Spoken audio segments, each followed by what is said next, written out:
Okay. All right. New stream. Let's get it started. Let's give them something to talk about. So I'm going to tell you something that we're streaming. Remember that. No. I really, it's probably going to change the way some people look at me, though. Whenever I was younger in my college days, really enjoyed me some Black Eyed Peas. I don't know why, but if you look at all the other music I listen to, I don't know this guy. it's like, what? Why does it helped that Fergie's smoking hot? But I listened to an inordinate amount of Black Eyed Peas, excuse me, compared to what the rest of my my music portfolio looked like. Okay. You're just gonna leave me hanging like that? You've got to. I'm sure you have something that just doesn't fit the mold for you. Also, listen to a lot of Gwen Stefani. I'm not going to fault you there. I was kind of a No Doubt kind of guy back in the day. Okay, so live, we're definitely there. And wow, that is bright, super fuzzy.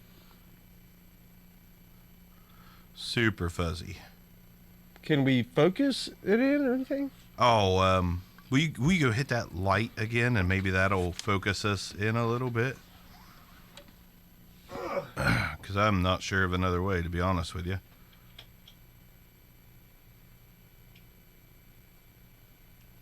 Let's give them something to talk about, yeah. He's saying still nothing, but we've got levels on there, and we're seeing the levels. So... But no, I'm talking about the fuzziness. Well, I can't tell because I don't think it's caught up yet. I don't think the video has caught up to.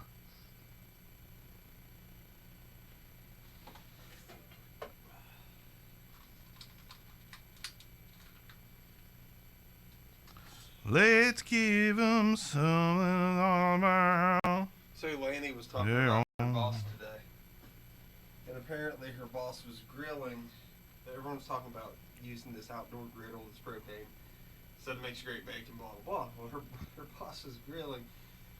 And she goes, yeah, now I can explain to my husband how I caught my crotch on fire. Which is what I heard and what my brother heard in the story. But apparently, she said, I caught my garage on fire. A TV writer's room is not very... Garage on fire. Which is entirely different than crotch. Okay, so Foster can now hear.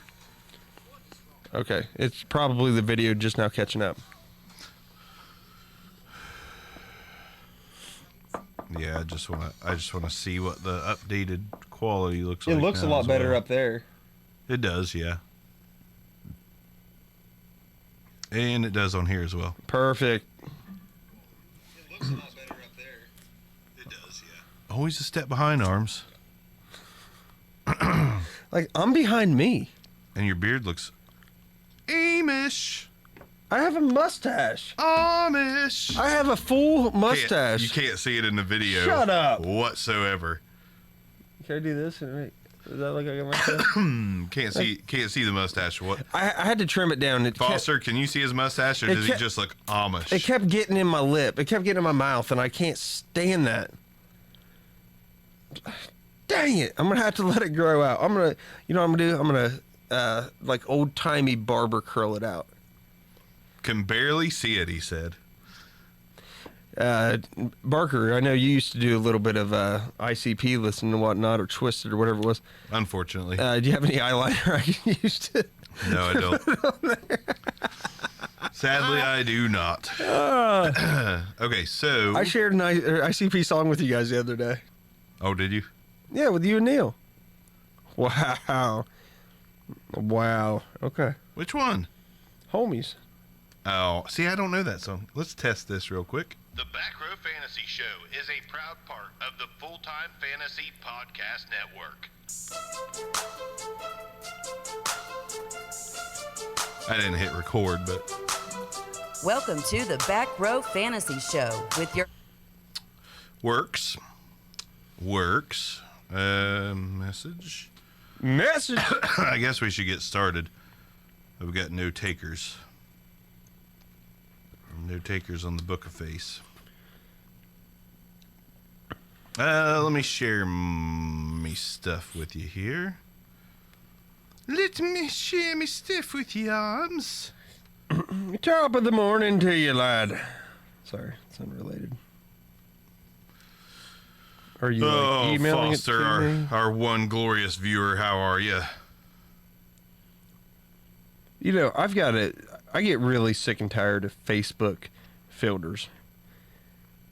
People are like posting pictures on Facebook and you see them and you're like, Dak, gone. What is wrong with that person? It's like Meth Head Mary's got face scabs, but on Facebook, she looks like, you know, she's doing the cover girl for Maybelline or whatever it is. What email are you logged into on that laptop? Randy Aaronarms at yahoo.com. Randy Aaronarms at yahoo.com? Mm-hmm. Really? Yeah. Randy, AARON. ARMS. ARMS at Yahoo. That's hilarious. I don't know if will that let me. Let's see if that'll let me share. See if you get a email or a notification or anything of the sorts. How about an email notification? You know, Apple's still a little tricky for me. Boom. Just took a post work. Ooh, post work nap and now it's Miller time? Hell yes, Foster. Hell yes. Damn it, Foster. Damn it, Foster. I don't get jealous often. Did you get a notification? Negative Ghost Rider. Really? That's got to be it too, cause Can I share? yeah, it's got my Harbor Freight emails in here, so it's got to be it. Make a copy. Can you just print it off and give it to me? Oh, sure. Absolutely. Just text it to me. Email it to me. Oh, wait, that last one's actually. That's true. I can just copy and paste. Okay. Is Foster producing the show from your watch right now? Copy and paste and send it to him, Jeremy. What? What? What? Oh?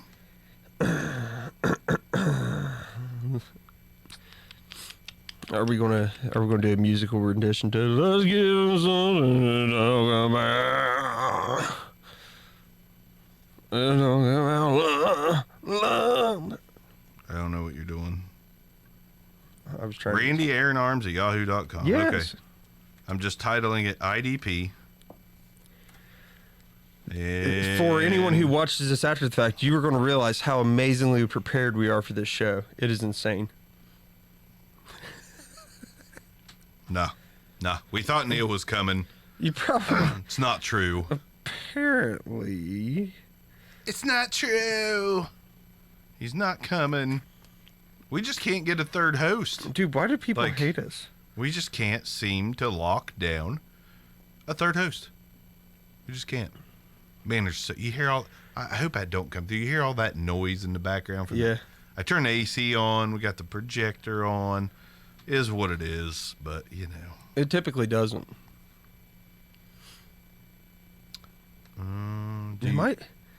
Am I connected to the interwebs?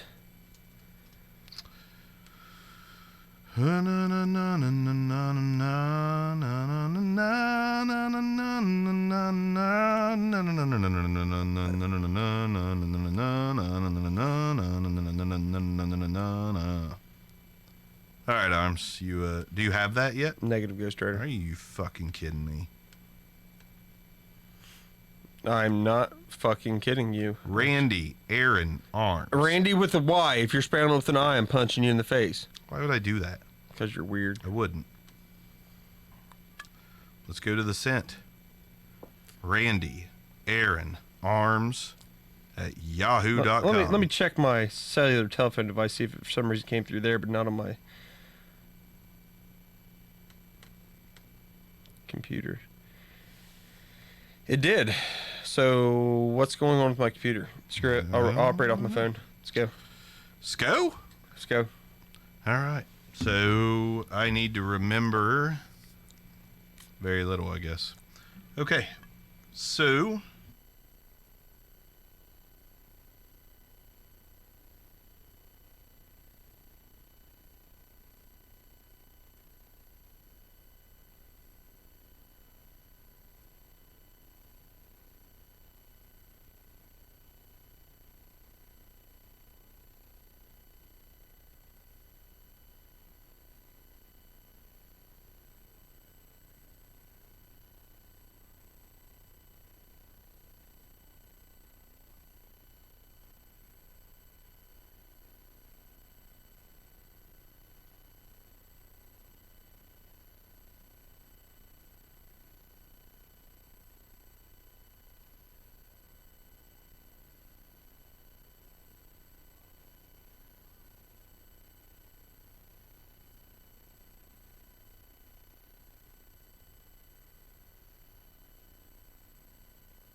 process of OBJ.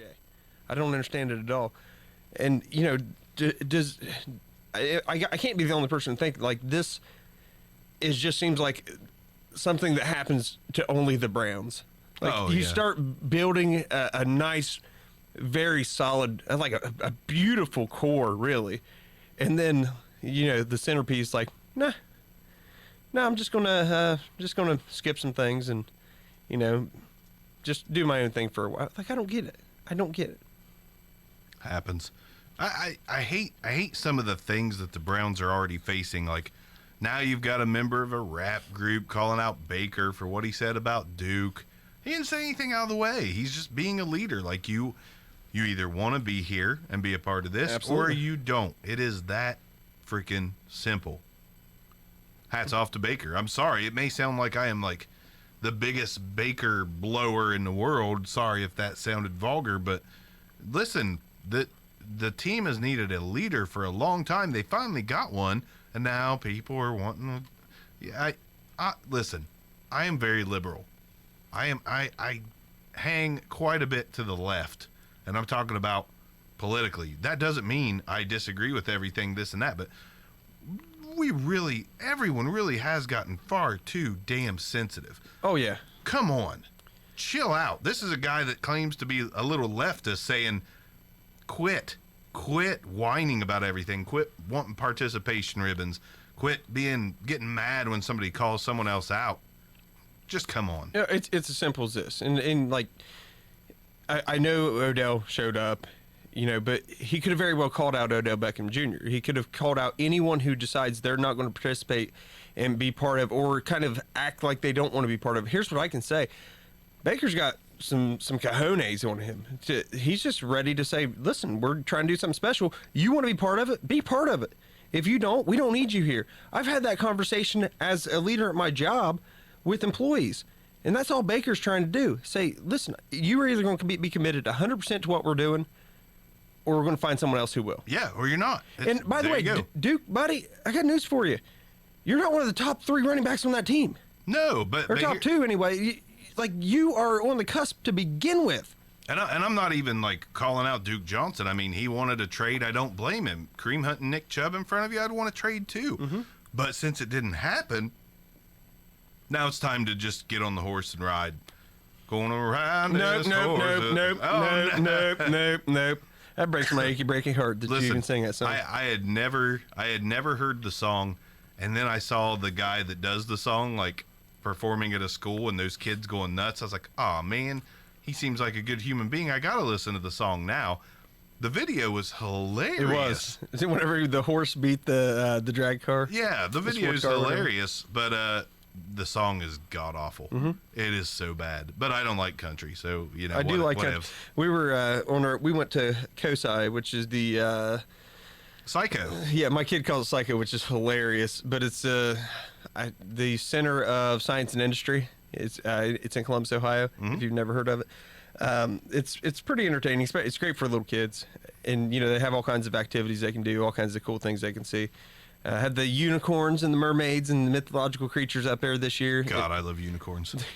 My kids have pictures with the unicorns now and mermaids and. I've taken pictures of unicorns too. They were very friendly. Let me do selfies with them and everything. Well, this okay. I did take some shrooms that day, but I want to see these pictures.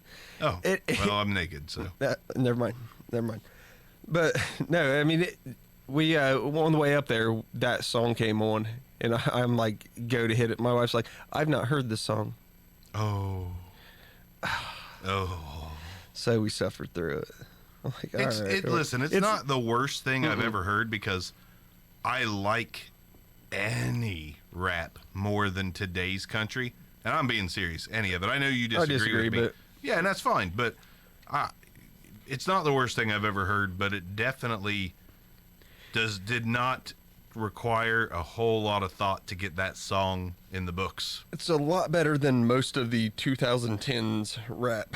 You know what I mean? There was Today it's better than half of today's rap. I can at least understand the words that are coming out of his mouth. Yeah, no, it's not a good song, but it's not the worst song I've ever heard. No. Now, I also, before we move on, but you heard it here first, and you'll hear it here again. Browns haven't won anything yet, and until they gel, they need to freaking, they need to kind of slowly slow down their expectations. You gotta get that chemistry. Calm it down, Scotty. No, Scott. What in God's name is Adam Gase thinking? Oh, that guy's still in the league as well. That guy's nuts. So Adam Gase calls out the prize offensive, acquisition this offseason with Le'Veon Bell, right? It's like, we didn't. I think contract's outrageous, in which I guess everyone's over that, right? So what's he do this week? He calls out the prize defensive acquisition. Of course he does. And says he disagrees with Mosley's contract. I really, good Lord, man. I really think that this guy is genuinely, and I'm not basing this just off the crazy crap that happened with his eyes. Adam Gase really does have an issue, I think. I mean, I think there really is something going on up top there as he's aging. Something's falling apart. Like, that dude's just not really with it. Either he has no filter or something's wrong. Like, if you look at the Jets roster, the three best players they have, Jamal Adams, Le'Veon Bell, and C.J. Mosley. I mean, there may be some really solid defensive linemen in there, but, like, those are the three, like, your prized guys. When's he going to piss off Jamal Adams? Like, that's what I'm waiting on. Soon. Like, dude, you're losing the locker room, and you haven't even played a preseason game. I know.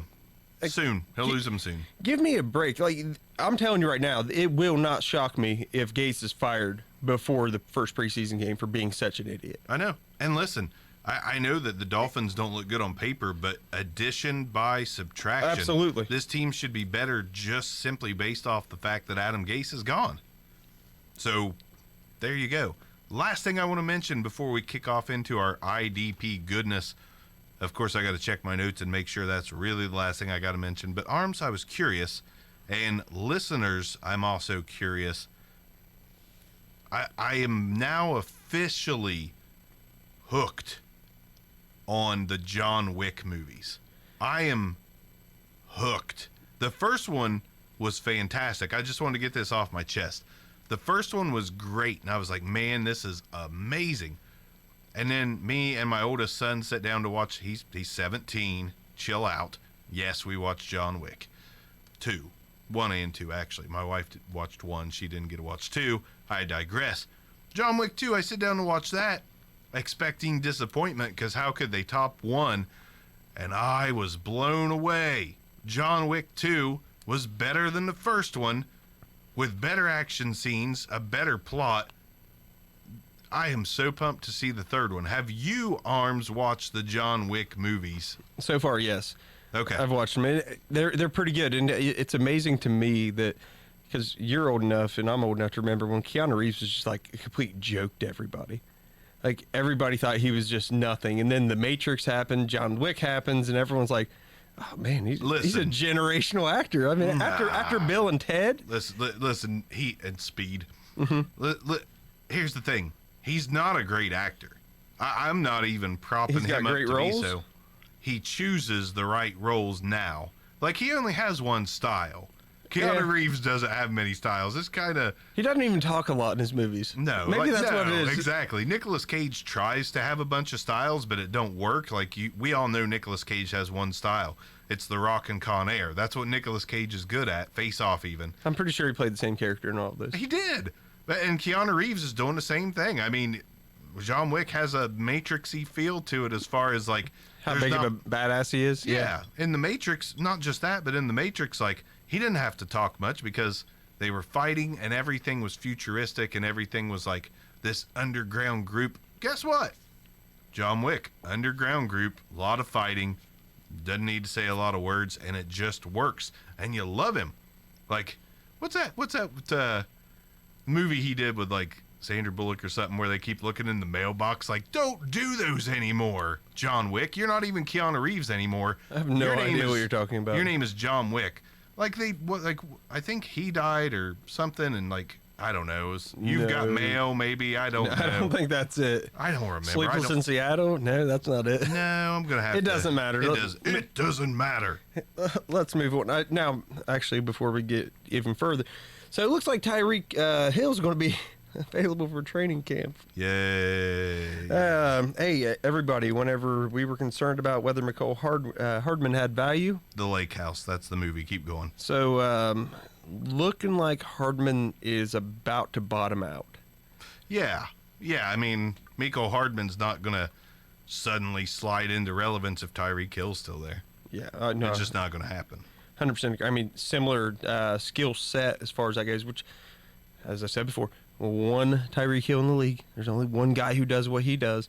But yeah, I mean, it was kind of a push to even make the argument that Hardman was going to be able to do that. But my gosh, Hill's coming back. If nothing happens, nothing happens. It's not of my concern. But I'm still going to veer away from Tyreek Hill, to be honest with you. All formats. I am as well. Just If he's a gift, like if he fell and I'm actually at my wide receiver 3, yeah, sure, you're taking flyers at that point anyway. Usually, yeah, indeed. And it's just risky. It's the same as owning anyone that is constantly in trouble or constantly a problem. Josh Gordon, Martavis Bryant. It's just risky, and I don't like risk in fantasy unless it's mid to late round risk on a player that's not that good yet. I don't want to take a risk on a bad boy. yeah. No thanks. Don't know where that came from. But anyways, here we go. IDP camp battles to watch. This is for all you IDP folks out there because this is what we love as well. But we wanted to talk about not getting too deep into things yet because, again, it's still June. But we do want to talk about some of the battles that are going on and what they could mean. Like, what guys do you want to keep an eye out on over the next 2 months on defense so you can either trade for or add to your team that could pay massive dividends? The first one I want to get to me, I won't go as far to say as it could be the biggest dividend, but this is a used to be name that fell off a cliff that all of a sudden could be relevant again, and it's Jamie Collins, who was in Cleveland by way of a trade with the Patriots. 3 weeks ago, Jamie Collins signs as an signs as a free agent back with the Patriots. And the news is he's going to be very vital in their offense. And when you look at that when you look at that linebacking core, there's not much in his way. If Jamie Collins is healthy and was more acclimated and more suited for that Patriots defense than he was Cleveland's, this could be a very good pickup for you if you are needing a linebacker, whether it's a 3 or just a bye week guy. Jamie Collins, probably a pretty good grab and watch right now if you got the roster space. My opinion on Collins is he's smart enough to get the system. He succeeded there before, but he wasn't great. He's never been great. I mean, the guy's primarily going to try to, get to the quarterback. I don't know if he cracks the starting lineup. Like that's the downside for it. If I'm going to take a chance on Collins, I think he does. Where I'm going with this, if I'm taking a chance on Collins, it's for the minimum bid of minimum waiver claim, minimum free agent bid, because I'm not putting a lot of faith in this guy. He's getting up there in age as well. Like I'm not putting a lot of faith in him to come in, make a major impact. Typically, the Patriots defense is a swarm type defense anyway. There's not a star usually on that defense. It's just as a whole they're successful. I don't see it being any different adding Jamie Collins back. He's going to be another guy, another cog in the machine that is the Patriots. His fantasy value to me is close to nothing.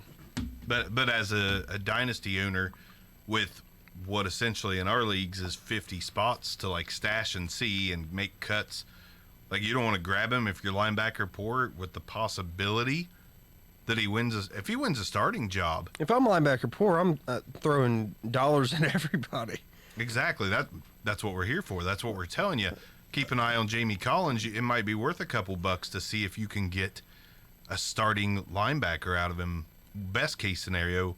Worst case scenario, if he gets a starting job, a bye week guy. Just remember, I really liked Nick Kwiatkowski at one point. So, like, just Do you not like him now? Throw it against the wall. Opportunity. Right, but if eventually he's going to be a free agent. Then, Yeah. If you got Nick Kwiatkowski and he goes to a team like the Patriots, you're going to love him all over again. Oh, as a middle linebacker? Yeah. Heck yeah, it will. Shane Falco. Thank you, Chris Foster, writer for the Back Row Fantasy Show. Shane Falco, another one of Keanu Reeves' best roles. He actually did very well in that one, so I guess he's not completely one-dimensional. I guess he can do but he's kind of the action brooding, or sports. the brooding sports, like a washed-up athlete. Still, I enjoyed him in that movie, and not just because of the story and everything. I thought he did a good job being Shane Falco. there's not a lot of great football-based movies, too, though, so... His name should just be... He should legally change his name to Falco Wick. I like that. I like it, too. I like that. Falco Neo Wick. Falco... I didn't really like the Matrix movies, to be honest. Well, it's because you're a terrible person. Okay. Moving on. Another linebacker one for me. The Jets at outside linebacker, they drafted a guy named Joe Chai Polite. Is it Polite? Polite. And they have an opening. There's no set in stone outside linebackers for sure in New York, in my opinion. You've got Brandon Copeland. You've got Jordan Jenkins. Granted, the middle, Mosley and Avery Williamson, that's taken. But on the outside, the name Brandon Copeland, the name Jordan Jenkins, not worrying about that. And if I'm a third-round pick out of Florida, as Jachai Polite was, I think he's somebody you got to keep an eye on just to see if he wins that starting outside linebacker job. We don't love outside linebackers in fantasy, but we're trying to help you with some names to keep an eye on if you didn't do well in the draft or in off-season trades and you weren't able to add anybody. Well, see, Polite, whatever his name is, he actually had a lot of like potentially first-round hype. You know, this is one that I will keep an eye on. Now, the downside, as a pass rush specialist, they typically, depending on your league format, don't nearly carry the amount of value that they would. He has two absolute tackle-absorbing machines on his team. I mean... Tackling fuel. Yeah, you've got C.J. Mosley, which is year in, year out, top 3, right? Yes. And then you've got Williamson, I believe last year finished top 10, maybe even top 5. And Williamson was a stud last year as well. So... unless it awards a lot of points for sacks, I'll take a crack at him. But if your value's in sacks, there's where you go for him. It tackles, I just don't think it's going to be there. But I will grab and stash him. I have more faith in him than Jamie Collins. As do I, and I'm looking at him as kind of like a, and I'm not saying he's as good as this guy, but if you're willing to keep Bradley Chubb on your team as an outside linebacker, Jachai Polite should be a guy that's on your radar. And yeah, you might have to cut him at the second or last cut date, but still, worth a grab, worth a watch. I thought you were going to say he's going to put up Bradley Chubb numbers such as I didn't take a drink of my beer yet. No. I knew I was going to have to spit it out. I didn't want to do that. No, absolutely not. I'm crazy, but I'm not that crazy. I'm not redneck crazy. You remember that song? No. What? No, I don't Tyler Farr or something like that. That's for some reason I remember that one. Throwing empty bottles at your bedroom window or something like that. Yeah, I knew you'd know it. That's how people get arrested. But anyhow, absolutely. Next one, Washington Redskins. Something I'm going to keep an eye on. I'm not excited about it, but the free safety position currently on our lads' depth charts, you got DeShazer Everett, and that is a name I have never heard. Because he's been in the league for 4 years and never done anything. Right. Could have something to do with it. Could. But a name I do know is Troy Apke, who tore up the combine last year out of Penn State. He's next on the depth chart. I think all he has to do is have a solid camp. And I think Troy Apke could put that speed to work in Washington. And this is a guy that just needed a little more seasoning, as our old dude Niddle would have said. Like a good steak. Like a good steak. Needed a little more seasoning. And maybe Troy Apke gets that this year and is able to take the next step, take a starting job beside Landon Collins. You know that's going to pay dividends. Whoever's beside Landon Collins, you can safely have as at least a backup on your team with the potential for more. So my thought on Apke, I think he is going to be better. I think he will end up with that starting job in camp, no doubt in my mind. But I think overall we're looking at a better Washington team. We're looking at a Washington team that's going to, have a more efficient offense. Offense is going to score some points, requiring the other quarterbacks in the league. Which, let's just look at his division. Okay, not a lot of studs, right? You got Carson Wentz and then Eli Manning or Daniel Jones and Dak. There's some interceptions to be thrown there, is all I'm saying. You've got 4 games worth of questionable balls being put in the air, and combine the fact that they're going to be able to score with the opportunity to get those tackles, on defense. Yeah, absolutely. Love me some Apke. Give me Apke as I'm not ready to crown him as a number 3 yet, a DB number 3. No, but I'm absolutely ecstatic if I can get him as my DB4, DB5. I'm not ecstatic. I think he's on waivers in 90% of leagues. No, I like him as a grab and watch. Odds are know. last year your DB3 probably doesn't have a starting job this year. That's possibly true. Because most people neglect defense so bad. Yeah. Okay. I'm picking up what you're putting down with that analogy. So, sure. Moving on. We're both going to be excited about this one.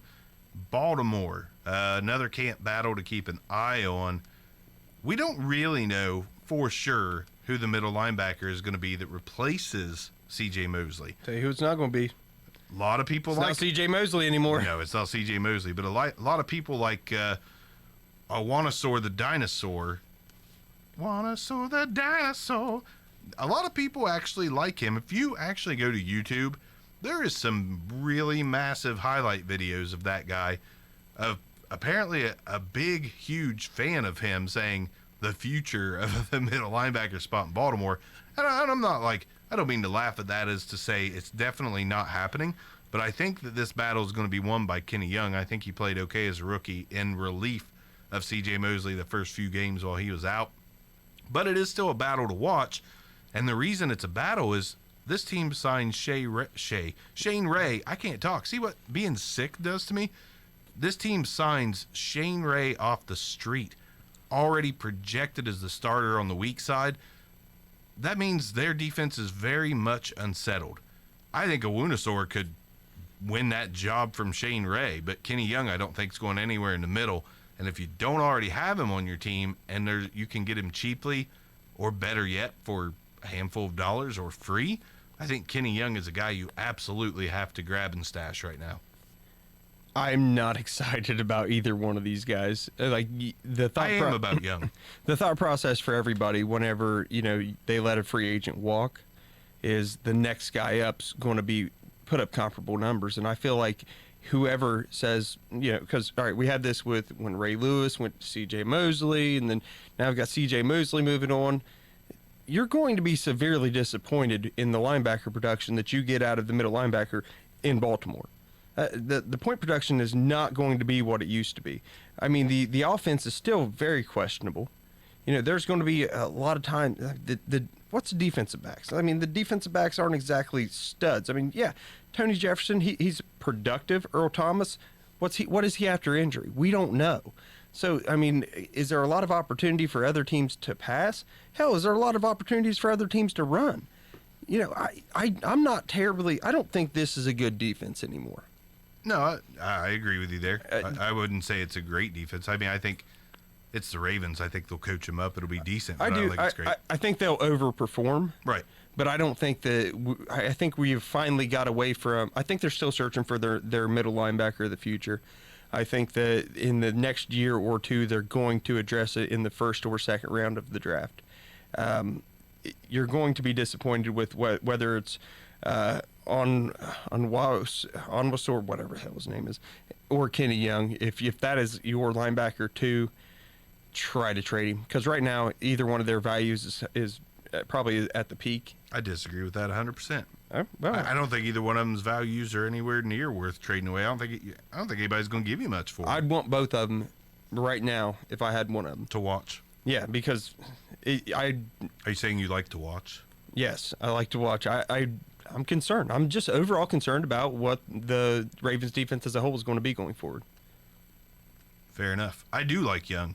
I'm actually pretty excited about adding him as my linebacker 4, hoping that he can produce to be my 3. So I'd say they try to bring Earl Thomas up for run defense more than you've seen in recent history. that wouldn't be a bad decision by any means. Moving on. Something I know that's dear to your heart, even though the team is not. And I'm going to let you take it away from the get-go. Linebackers in Cincy. Have at it. Well, there's a lot of. First off, you got Preston Brown as your established guy, right? You've got some youth. You've got a ton of youth around. You've got Jordan Evans. You've got Nicky. Name it, you're sick and it's affecting me. Hardy Nickerson Jr. And then one of my favorite guys in last year's draft class, Malik Jefferson. Don't count him out to earn one of the starting linebacker spots. I personally think that Malik Jefferson is going to end up in the front, the top 3 linebackers, whether it's at the weak side or whether he's going to be a middle linebacker. I'm not 100% sure, but he could very well push Preston Brown out. Preston Brown he looked like a shell of himself last year. I mean, if you put a bullet or a gun to my head, I'm going to say it'd be Nick Vigil, Preston Brown, and Malik Jefferson, and those would be your 3, right? Right. I mean, I think Evans is fine, but I still think Jefferson has the ability to show up. From what I've heard, he's looked good in camp. Could very well even be the person that pushes Preston Brown out. I don't know. But what I'm going to say is Jefferson is my grab and stash guy. I still refuse to get rid of Preston Brown in any league that I've got him in because he's a year removed from being top 10. So why? But, anyone else on that in that linebacking core, I don't believe in Hardy Nickerson Jr. He wasn't great whenever he did have opportunity. He had moments that he was decent, but he was never impressive. It's not like he stepped in and was like, all right, 15 tackles a game. He wasn't even getting 10 tackles a game. I'm veering entirely away from Nickerson Jr., but I love me some Malik Jefferson. I still have a lot of respect and want for Preston Brown. I'm kind of on the opposite end of that. Like, I think Nick Vigil will put up okay numbers because they don't have a lot of options. I don't love him, though. I do actually like Jermaine Pratt to get some extended playing time, maybe find fantasy relevance halfway through the season. But I do think that if Hardy Nickerson shows well enough in camp, I think he could win one of those 3 jobs. I think he's capable of playing any of the 3 spots. He's very athletic. Yeah, very athletic. So I do like Hardy Nickerson, honestly, the most out of every linebacker there. I thought he showed well in limited time last season, and I think you really need to keep an eye on this one because I think he could be that guy in Cincinnati. And I'm kind of with you. Malik Jefferson, hell of an athlete. I think he's worth keeping an eye on as well. I actually like looking at the current backups on the depth chart more than I like the starters for Cincinnati that are projected starters.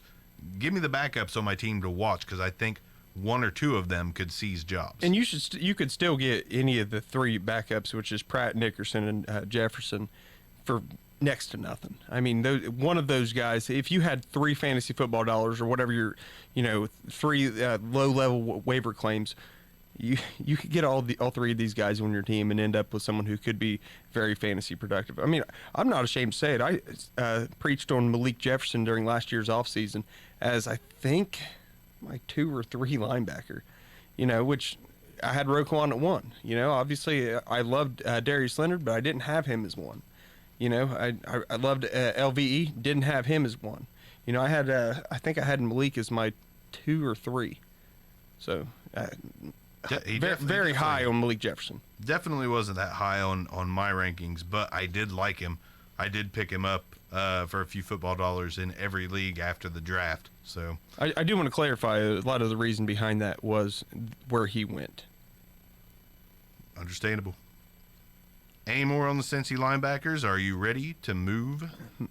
Carry on, just like a running back in Detroit. I knew that was coming. What about Wayward Son? Carry on like your wayward son.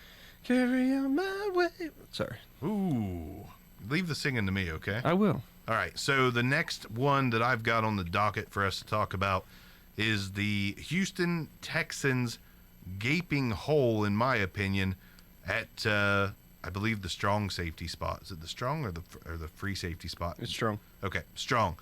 Jaleel Adai. They've got Justin Reed at free safety. Yeah, I'm happy with Justin set. Reed. They're set there. But again, we've got the opposite side. Justin Reed's going to be a stud. He shouldn't be on any waivers. He shouldn't be easy to attain. But Jaleel Addae or Tashawn Gibson could be. And I think that you could see fantasy relevance out of one of those two, whoever wins that job. My money personally is on Jaleel Addae. Hands down, Jaleel Addae. Jaleel Addae has actually put up a nice year before. And Gibson, it's just a guy you always wanted to succeed. It's like, this is his year, and it's never been his year. Give me Addae. I think Addae does win the strong safety spot.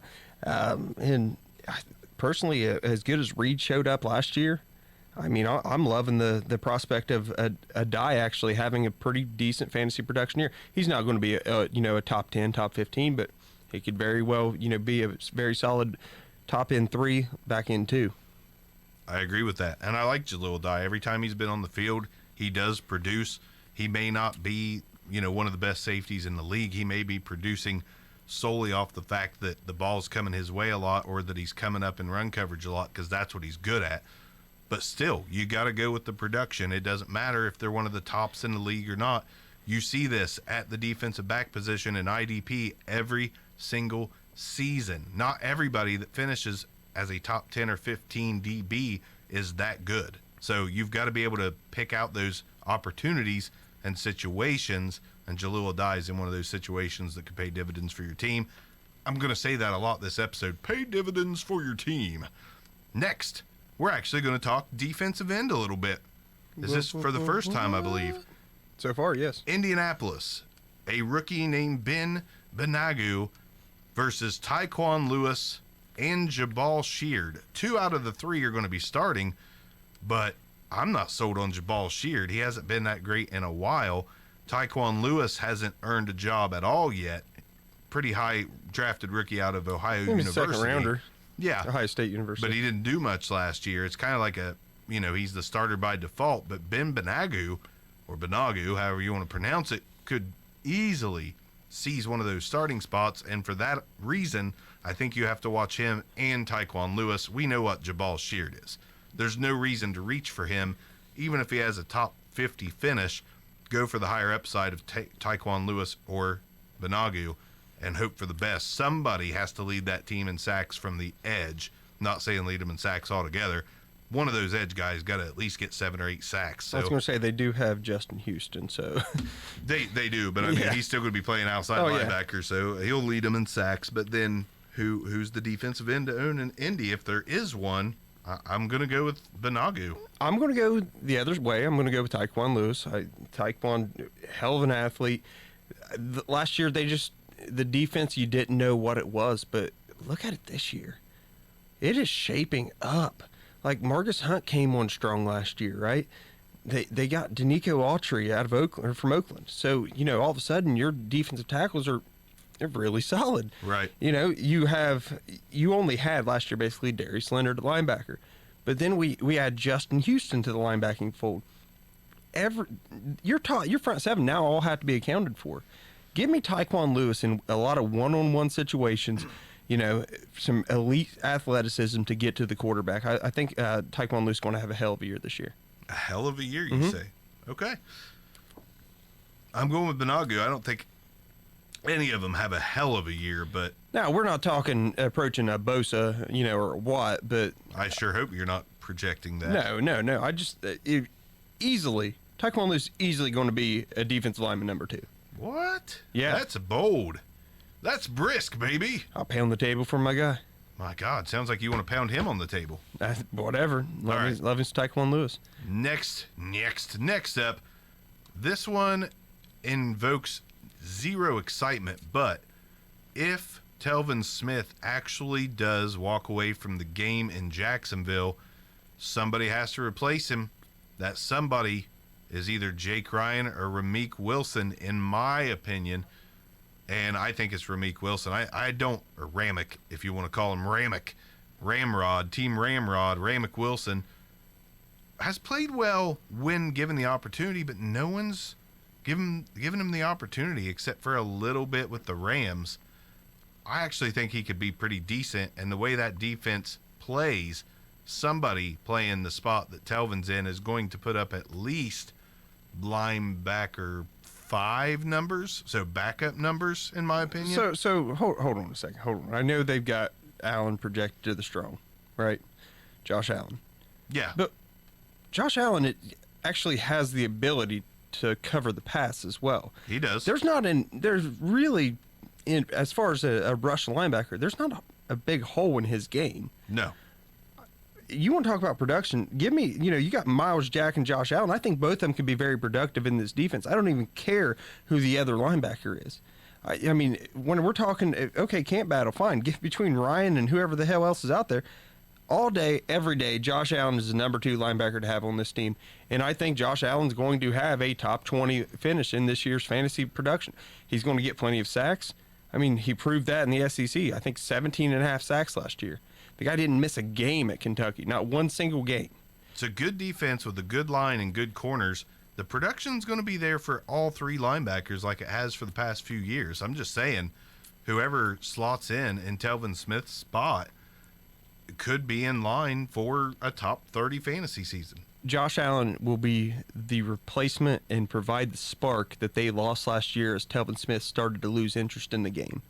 He's going to be the spark that they need to bring that Jacksonville defense back to something formidable. I think Allen is your other guy. I really, honestly, the third linebacker on that team, to me, they don't matter. Well, luckily, neither of those names, like I said, invoke too much excitement from me, so I'm going to move on and also remind everyone that one of Arms' favorite guys, Ronnie Harrison, is dang near a lock to start, and that has to be paid attention to as well. If you can find a safety that graduated or was drafted out of Alabama, they're probably going to be good. Ronnie Harrison would have been a top flight pedigree, but he had a guy named Minkah Fitzpatrick on his team. Minkah showed because he was great at the college level. Ronnie's going to be a really solid pro, though. We've seen this time and time before to where not just one, but 2 of the Alabama defensive backs, their safeties, are solid guys, and Ronnie Harrison's going to have he's going to have a really good year. I tend to agree with you. I think he's going to be good. It's just a little bit of seasoning, and he's probably going to be really good. Saw this before with Eddie Jackson. God, I love Eddie Jackson. I picked He's him. not the athlete Eddie Jackson is. I do want to clarify. Let me preface this. I'm in this particular league that is solid. It's not great. It's solid. We're talking 10 out of 16 owners, solid. I got Eddie Jackson off waivers. Wow. Yeah. I don't know if people forgot about him, someone dropped him and it got overlooked. I don't know what happened, but I picked him up off waivers for a couple bucks. He had been sitting there forever, so I knew I could win him for a couple bucks. Stoked about that one. Eddie Jackson, is part of the future in this league at the position. Moving on. Ronnie Harrison, top 15 year. No doubt about it. Top 15 year. I have doubts, but Tons and tons and tons of tackles. Tons of them. He's going to be a stud. I'm not going to go that far. Absolutely. Just make up a name and put Alabama safety after him. I'll take him. A little too much confidence in Any of Alabama. them. It's not Alabama. It's just the fact that every damn safety that's a stud goes through Alabama, apparently. Tennessee, linebackers. They signed Cameron Wake, who could literally fall right off a cliff. Wesley Woodyard, not that young anymore, still productive, not knocking him. Jayon Brown, kind of a surprise last year as a fifth-round rookie in 2017, I believe. Yep. And then they have a cast off from Baltimore playing the right. Rashaan Evans sitting there behind those guys, speaking of Alabama guys, not to mention a couple rookies from this year's class that were drafted in the 5th and 6th, and DeAndre Walker and David Long Jr., worth keeping an eye on. There's a lot of people getting long in the tooth in Tennessee, especially at the linebacker position. I think it's worth keeping an eye on there, and I'm going to go ahead and say real quickly, I've said it before, but Kenny Vaccaro has some competition, in my opinion, in Amani Hooker, one of my favorite safeties that came out of this draft this season. I think you got to watch that battle as well. May not even be considered a battle yet in most pundits' eyes, but it is in mine. I think Amani Hooker could be a perfect 1-2 punch with Kevin Byard. I think Amani Hooker is going to be a really solid, put him on your taxi squad, wait and see kind of guy. Because if he doesn't win it at the beginning of the season, he's going to work his way into the lineup. As far as the inside linebackers, I mean, Jayon Brown's okay. He's not great. He's okay. Had a good season last year. He's okay. Rashaan Evans, if I'm not mistaken, had an injury to begin the season. Never really took hold to be an absolute stud. But I actually think he moves to the left inside linebacker spot alongside Jayon Brown. I think both of them can be productive. Neither one of them is going to be top 10. But both of them can have, linebacker 2 value, possibly might be high in linebacker 3. Both of them can have low in linebacker 2 value.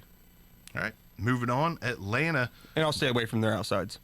Gotcha. Atlanta, I think there's a brewing battle there at the safety position opposite Keanu Neal. Speaking of Keanu's opposite, John Wick Jr., Keanu Neal, sorry. Ricardo Allen or DeMonte Kazee. DeMonte Kazee played fairly well in relief of Keanu Neal, and Ricardo Allen is solid, but DeMonte Kazee has more upside in my opinion. That's a battle I'm going to pay attention to as well. Give me all the Kazee in this one. I liked what Kazee did last year. You want to play the Kazee? I would love to play the Kazee. But no, I liked what Kazee did last year.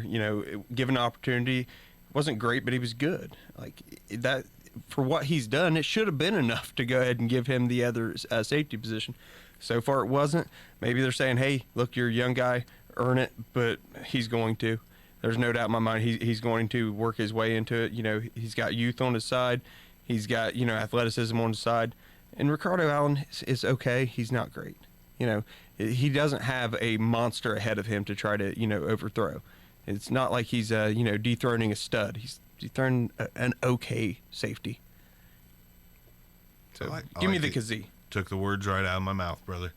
Kazee for me as well. Definitely a guy I'm keeping an eye on. Next, back to the defensive ends. Carolina, the Panthers, pretty much got depleted at the position.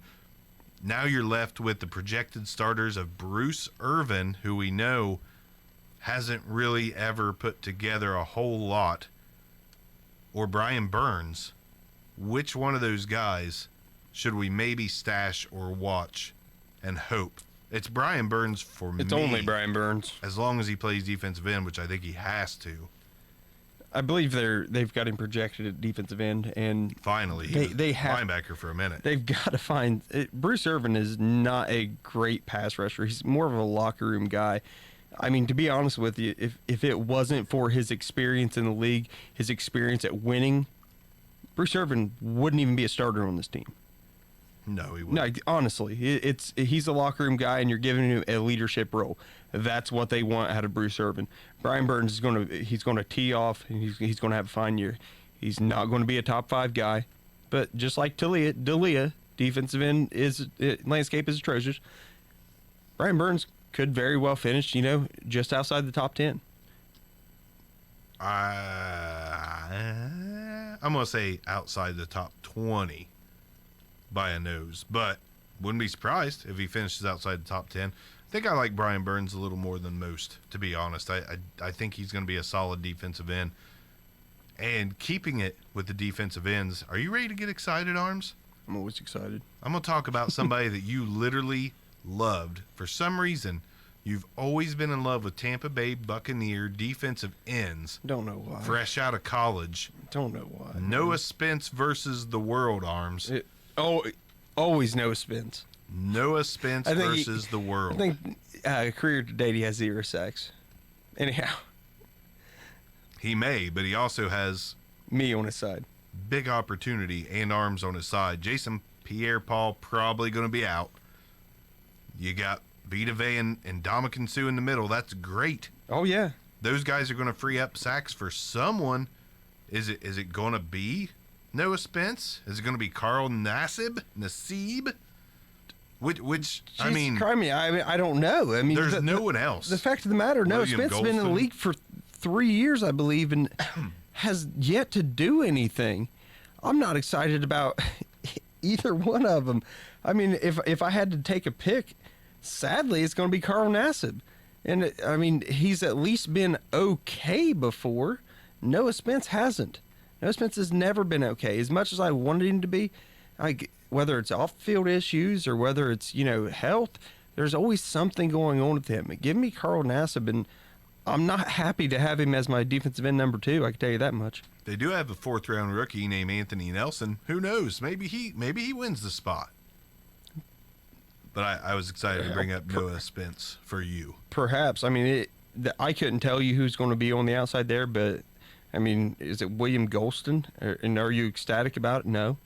No, not at all. No, and no. I mean, I think that this defense is this front. The tackles are studs. They're absolute animals. I really like the linebackers. I do too. Their defensive backs are solid. Safety was a position that I'm watching out of Bucks camp. I like Justin Evans. And I like Whitehead. We've had this convo before. we have. But the defensive ends, I mean, you want to ask me who's going to get sacks? His name is Shaquille Barrett. Like, that's who's going to get sacks on this team. Maybe they should just put him at defensive end. And get it over with. Fix it. Okay. Broncos also have a bit of a battle at the safety position. Sua Cravens and William Parks fighting for one job. Currently, looking across depth charts, William Parks is slotted to play. Don't know about that. Sua Cravens was a pretty solid prospect coming out. Has had his fair share of problems, was out of the league for a year or two. Now he's back. He's been back. He was back last season, didn't get a lot of opportunity.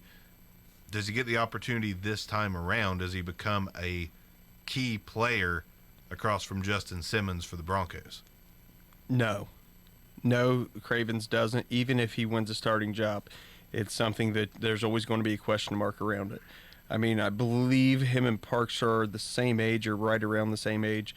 To me, it doesn't really matter. Neither one of them are going to be fantasy productive for your team. And, I mean, I'll veer away from either one of them. I don't think this is a relevant camp battle for IDP.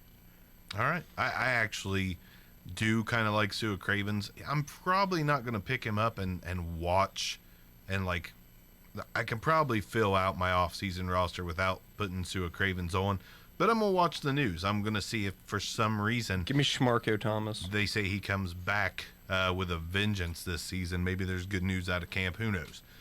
The Chiefs, moving on to the Chiefs, battles everywhere. Linebacker, safety. Let's touch on some Chiefs. Woo-ha-ha.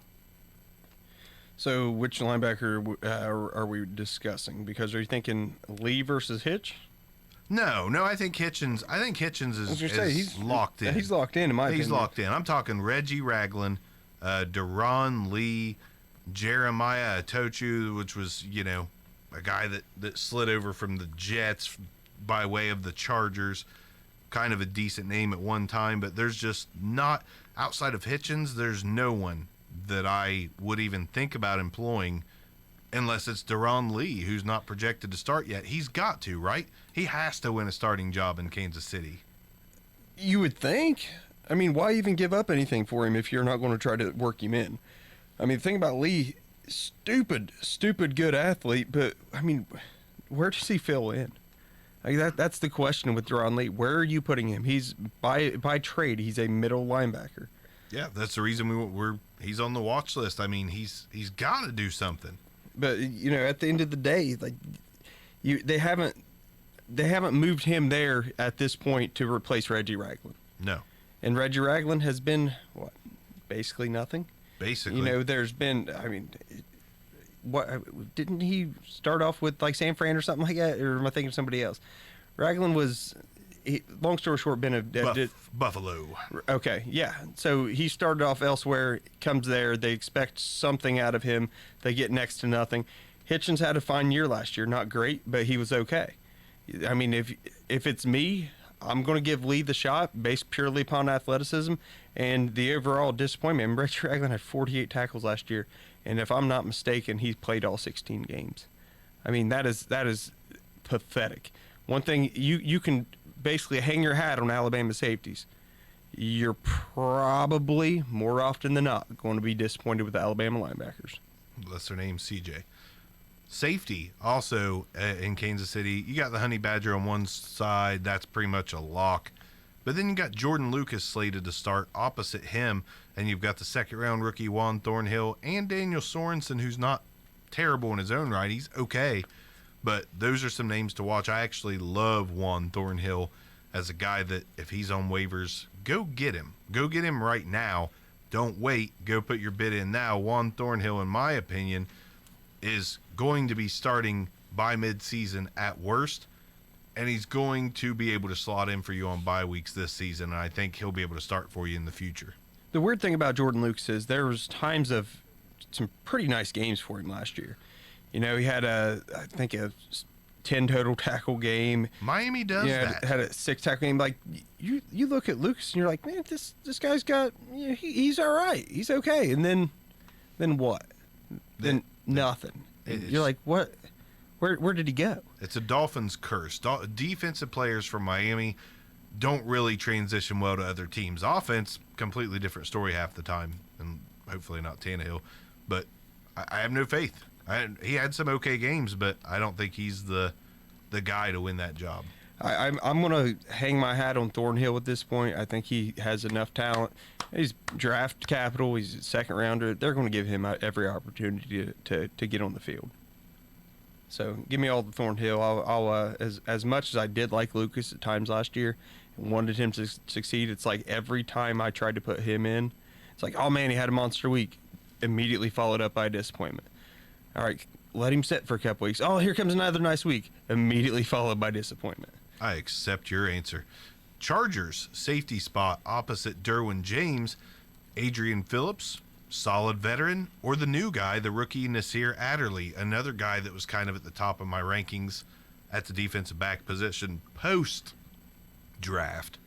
I like Adderley. I'm still going to go with Phillips to start at least half the season, but I do think it's worth watching camp. If Adderley becomes a steal, then could be a great pickup. Well, so the Chargers run 3 safeties.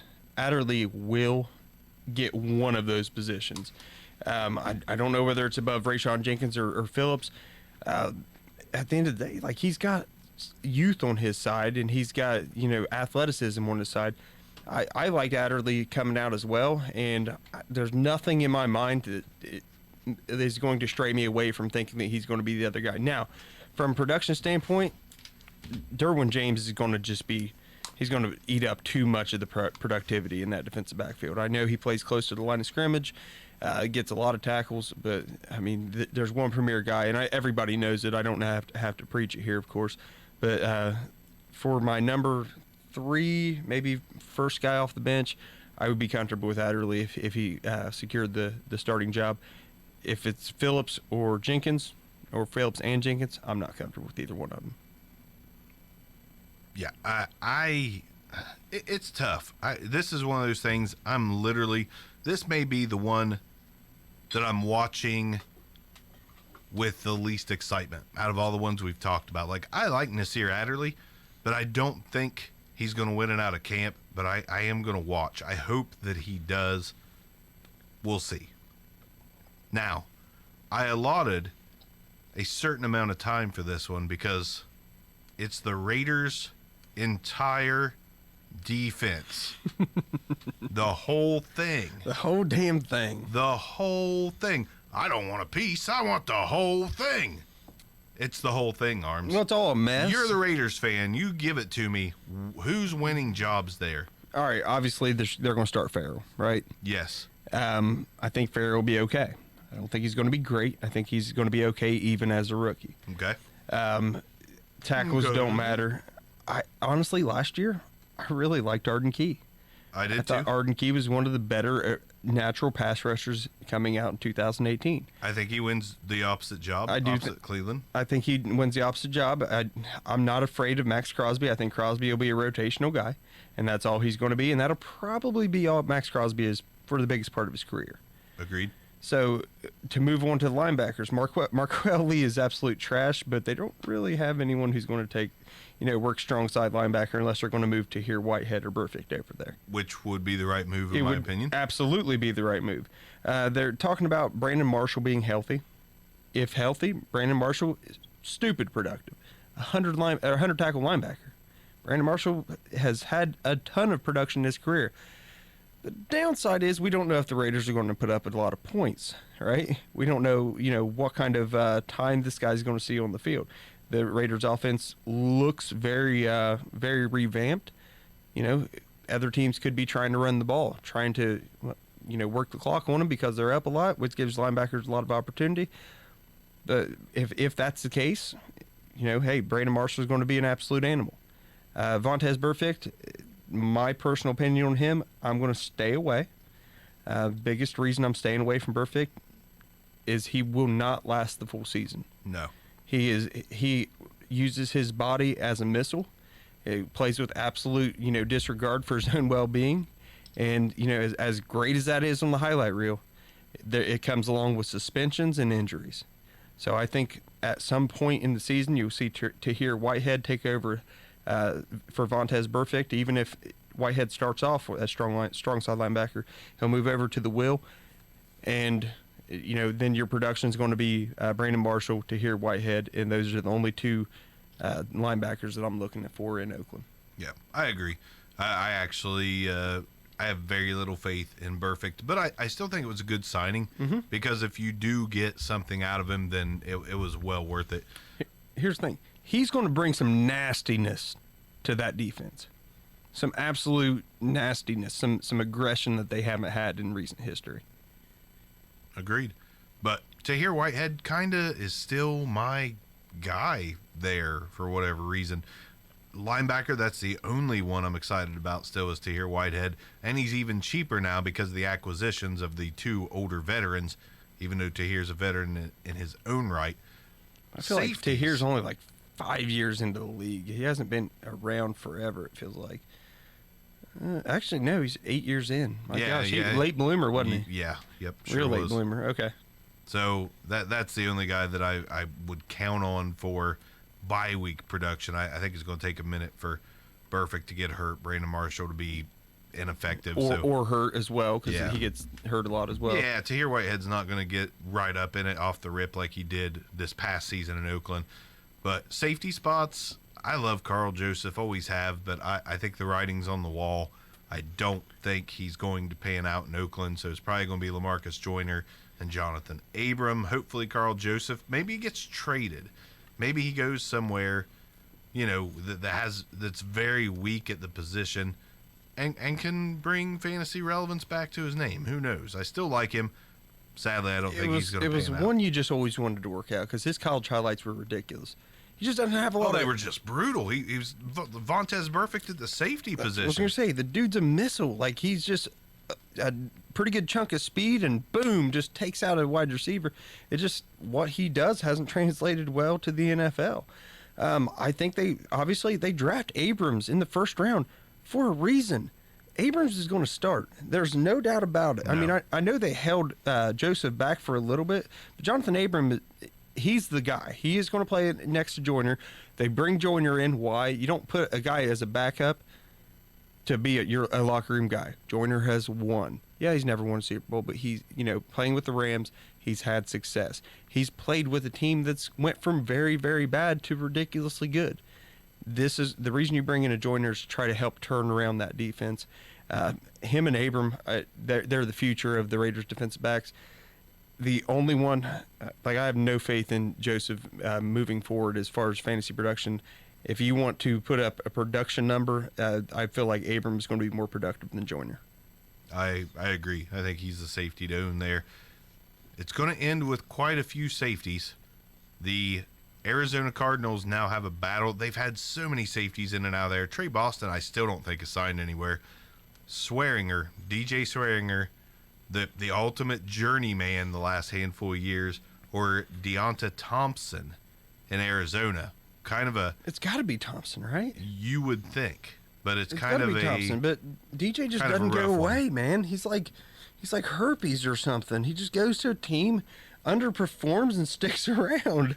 Like, I don't understand it. Sticks around for a season.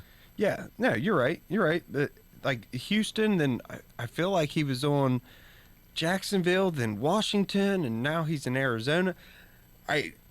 Listen, at the end of the day, Swearinger's not great. There's a reason he doesn't stick around anywhere. I know Thompson was a late pick, but guess what? He's an Alabama safety. Oh, here And we I'll go. give me an Alabama safety. Now, here I will caveat that on this one. I think Buda Baker is obviously the premier one to own on that team. Absolutely. And ultimately, I do think that's kind of at a detriment to the overall production of Deontay Thompson. Right. But I do think Thompson ends up being a fine safety, just not this year for fantasy purposes. Gotcha. I'm going to go with the last safeties. I don't want to end it on the safety note. Eric Weddle. You're shaking your head already. And Taylor Rapp. Possible hip issue. One of those two guys are going to start for the Rams. Which one is it? I'm taking Rapp everywhere.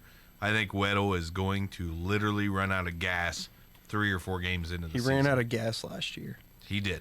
Although, you remember we kept seeing articles about how well he played? Like maybe as a locker room presence. Maybe I don't know didn't- where they're talking about him being good, because my eyes showed me Eric Weddle is not a good safety anymore. Getting burned. Bad. You don't have to be fast to burn Eric Weddle. Speed was never his game, and he lost a step. Like, you know, and he was a hitter, but like Weddle was he's a shell of himself. I mean, you pick up a guy like Taylor Rapp in the second round for a reason. You want him to start for your team. Yeah, you bring in Weddle because he's going to help mentor your guy through camp. Right. He's going to teach this guy how to take his own damn job. Taylor Rapp all the way. I think John Johnson's going to continue to do John Johnson things, and you know the most forgettable name in the history of fantasy football is going to be another top 10 season. The most forgettable name? John Johnson. It's okay. just okay. boring. It's like, oh yeah. So who did your roof? John Johnson. John Johnson. So who's your mechanic? His name's John Johnson. John Johnson sounds like not even an accountant name. He's just a boring name. No. But he's a hell of a safety. My kid's shampoo from Johnson & Johnson is more memorable than just John Johnson. Kid's a stud though. He's an absolute stud. He is. He's very, very, But- very good. Johnson and Taylor Rapp. There's your fantasy production on the Rams defensive backs. Agreed. Hopefully Taylor Rapp can get on the field sooner than later. We're going to end it with this one, and then maybe a little, talk, whatever you have on your mind there, Arms. But Seattle, defensive ends, wide open again. They signed Ziggy Ansah. They drafted L.J. Collier. They have Cassius Marsh from the Patriots and the Niners. That's pretty much where it ends. Somebody's got to be productive. Who's it going to be? I've pounded the table for L.J. Collier recently because I think he's the guy by default. But Nobody strikes fear in anybody. None of them. Like, it's got to be L.J. Collier. Sadly, it is by default. I'm not ecstatic about L.J. Collier being my defensive lineman number 2 in any league. Not even a 16-teamer. But I'm certainly not even close to thrilled with Ziggy Ansah. no. Ziggy's a better football player than he is a fantasy player. He's been that way since he entered the league. Yeah. It's going to But continue injuries to be that way. abound. Yeah, it's going to continue to be that way. You've still got, solid linebackers there, so they got that always has to be accounted for. Frees up your ends a little bit, but it's just on the pure upside, the pure unknown. I've got to go Collier. Yeah, I've got a good Collier as well, and I've picked him up off of a few waiver wires too. I mean, I'm not excited about it, but I need help at the defensive end position, so you got to watch and figure out who it's going to be. L.J. Collier's the guy for me. I expect maybe 7 sacks, but that's it. It's not going to be real exciting. No. Question for you, Arms, Yo, and it's a quick one. Quick question, quick response. okay, John Wick or John McClane? John Wick. Ooh. Used to be John McClane for me, and I still love John McClane, still love Die Hard movies, but it's John Wick. John Wick is such a badass. He's the ultimate don't give a, he's the ultimate at not giving a damn. We need to talk about one more camp battle. Let's do it. It's 2 veterans, and I'm not 100% sure that either one of them are going to be the premier guy on their team. And we're talking about Mark Barron versus Vince Williams in Pittsburgh. Thought about that one a lot. So Vince he's been all right. He has. He's been okay. You know, nobody's Ryan Shazier. You know, I say that about a lot of your top flight guys. Ryan Shazier was a special athlete, and you kind of hope to get something similar whenever Vince Williams took over. Obviously, they take Devin Bush this year in the draft, which is your theoretical replacement for what Shazier used to do. But there's another inside linebacker spot in Pittsburgh. So, do you have faith in Barron with his significantly better athleticism, I don't. or do you like Vince Williams? I like Vince Williams. I think Vince Williams was at his best when he was playing alongside Shazier. Vince Williams, when freed up, can make a lot of plays. I don't think he can carry the load by himself. But if Vince Williams can keep that job beside Devin Bush, I think Vince Williams resurges. Mark Barron, the same thing could be said for Mark Barron. If Mark Barron starts, he's probably going to put up good numbers beside Devin Bush. But I do like Vince Williams just a little more. Mark Barron at his best had an Alec Ogletree next to him. Yes. Okay, so here's my thought: if I'm the Pittsburgh Steelers, and I'm looking at my front seven, so you've got Hayward, Javon Hargrave, Stephen Tuitt, just guys that just need accounted for. They're double team guys, right? Right. Everyone's big, bulky, and strong. Then you've got all the speed in the world in Bud Dupree. You've got a guy who can obviously get to the quarterback in T.J. Watt. Right. I think that you don't take speed off the field at this point. You leave as much speed on the field as you can, and to me, that's going to be Devin Bush and Mark Barron.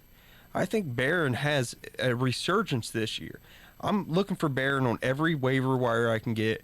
I'm looking for him and trying to downplay what he did last year and say, look, like, I'll take a flyer on Mark Barron and try to give up, a later pick. I'm not going to do a first or a projected early second. But I'll give up a third for Mark Barron, and I'll give up a different linebacker for Mark Barron all day, every day. Not going to be a premier guy, but, someone with some upside like a Jayon Brown or something like that. Rashawn Evans. I'll give up Rashawn Evans right now for Mark Barron in every league I'm in. I think Barron is going to have a hell of a resurgence this year. It's going to be such a surprise to so many people. He will be a fantasy defensive MVP for your team. Whoa. Price. Think about it. What you give for him for what he ends up doing. Whoa. It could be. I'm not going to say the same thing about Vince Williams. You're not giving up C.J. Mosley for him. No. You know what I mean? But you could get someone. People are down on Mark Barron right now, and to me, his stock should be skyrocketing. Oh my gosh, he's in such a wonderful spot to be successful. We saw multiple inside linebackers for the Pittsburgh Steelers be successful before. Barron's he's a better athlete than Williams. It's my new noise when I'm really not sure about something. Gotcha. Okay. Nope. All right. There you go. IDP. We love talking IDP. I can't wait to get the fantasy season started. No. You're not done yet. What? You're not done yet. I am. You can keep going. All right. Well, you're just going to completely. Speaking of Mark Barron, Okay. he left the Rams. Now the Rams have a sort of a gap at inside linebacker. Thought about that too. So you put in Clay Matthews. Yeah. What's Clay Matthews do? What's he do? I don't know. It's an experiment that I'm intrigued by. No, he rushes the passer. Yeah, he does. He rushes the passer. But now they're going to play him an inside linebacker. I know. The It's guy's got interesting. great football IQ. It's very interesting to me. But why not move Clay Matthews to the outside spot, right? To replace Samson Ibokam or whatever his name is. Not what they signed him for. And you put Dakota I don't know why. Allen at the other inside linebacker spot. Dakota Allen the guy went in the 7th round, but it's off the field issues that put him into the 7th round. Right. It has nothing to do with his talent. While playing for Texas Tech, he was an absolute stud. He's first team, if I'm not mistaken, I could be wrong on this, I believe he's first team All Big 12. That's not a terrible conference. No. Bad at defense overall, but not a terrible conference. The guy put up a ton of tackles. It's a pass-first conference. I want to say in 34 games, he averaged like 9 tackles a game. Dude, Dakota Allen is going to be a pleasant surprise. put him next to a guy like Corey Littleton. You've got two very solid inside linebackers, and you could see the fantasy production for both of them have a huge impact for your team this year. Clay Matthews will eventually either get hurt or be moved to a different spot.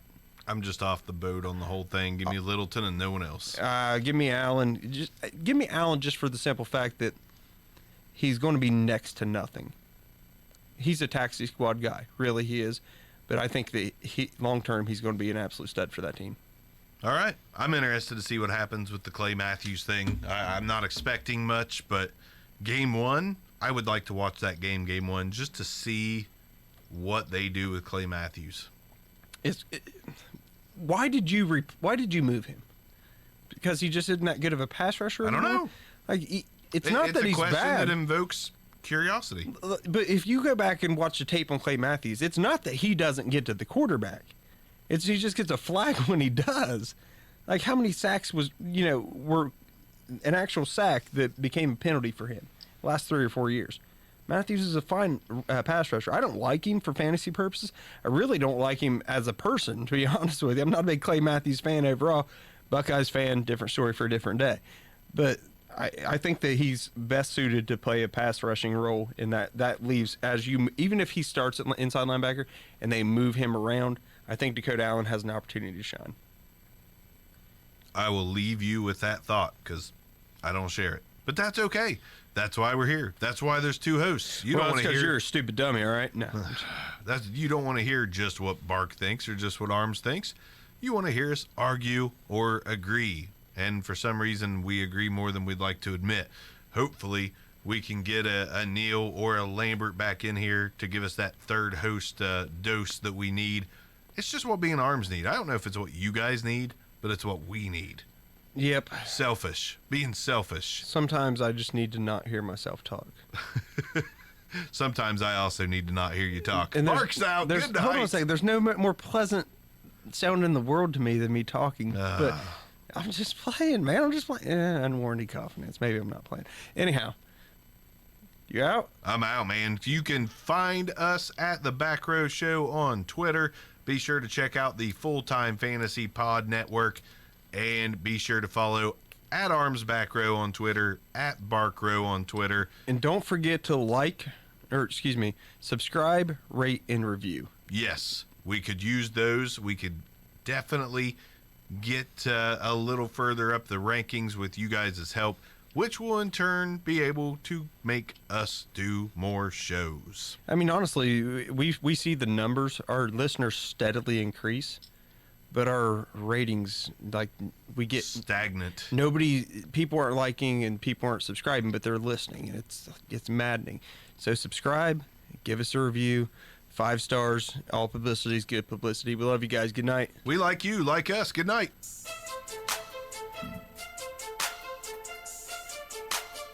This concludes another episode of the Back Row Fantasy Show. Thanks for listening, and be sure to give us a review.